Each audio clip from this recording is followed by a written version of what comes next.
క్రీస్తునాథుని యందు ప్రియ సహోదరి సహోదరులారా, ఈనాడు మనం పవిత్ర శనివారం రోజున ఉన్నాం. ఈ దినము యేసుప్రభు యొక్క మరణానికి, యేసుప్రభు యొక్క పునరుత్థానానికి మధ్యనున్నటువంటి రోజు ఈ పవిత్ర శనివారం. అయితే ఈ పవిత్ర శనివారం రోజున కథోలిక శ్రీసభ యావత్ ప్రపంచమంతటా కూడా ఎక్కడ దివ్య పూజ బలి అన్నది జరపబడదు. కానీ యేసుప్రభు యొక్క మరణాన్ని ధ్యానిస్తూ జాగరణ చేస్తూ ఉంటాం. ఈ జాగరణలో యేసుప్రభు యొక్క మరణాన్ని, ఆయన యొక్క శ్రమలను తలుస్తూ ప్రార్థన చేస్తూ ఉంటాం. అదే విధముగా శిష్యులు కూడా ఆనాడు యేసుప్రభు మరణించిన తర్వాత, భూస్థాపితమైన తర్వాత అంతా సమాప్తం అయిపోయింది అని శిష్యులందరూ కూడా యేసుప్రభుని తలుచుకుంటూ వారి వారి ఇంట్లోనూ ఎక్కడెక్కడో ఉన్నారు. కానీ మగ్దల మరియమ్మ గారి ద్వారా వారికి శుభవార్త అందింది.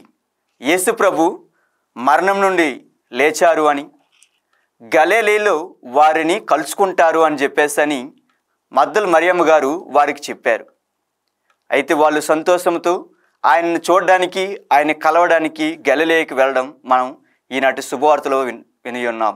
మొదటి పట్టణంలో కూడా పౌలు గారు రోమీలకు రాసిన లేఖ 6వ అధ్యాయము 1 నుంచి 11 వరకు వచనములు చూసినట్లయితే, జ్ఞానస్నానము ద్వారా మనం యేసుప్రభు యొక్క మరణములోను పునరుత్థానములో కూడా పాలు పంచుకుంటున్నాము అని చెప్పి తెలియజేస్తున్నారు. అయితే ఈనాడు మనందరము కూడా జ్ఞానస్నానం పొంది దేవుని బిడ్డలుగా జీవిస్తూ ఉన్నాం. దీనిలో భాగము, దీనికి అర్థము మనందరము కూడా యేసుప్రభుతో మరణంలో పాల్గొని పునరుత్థానంలో పాల్గొంటున్నాం కూడా.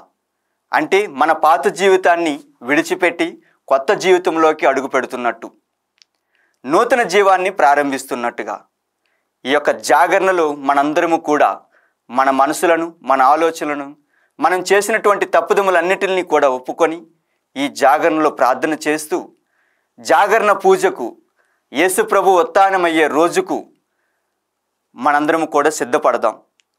ఆ దేవాతి దేవుని యొక్క పునరుత్థానం వెలుగులో మనందరము కూడా పాలు పంచుకుందాం.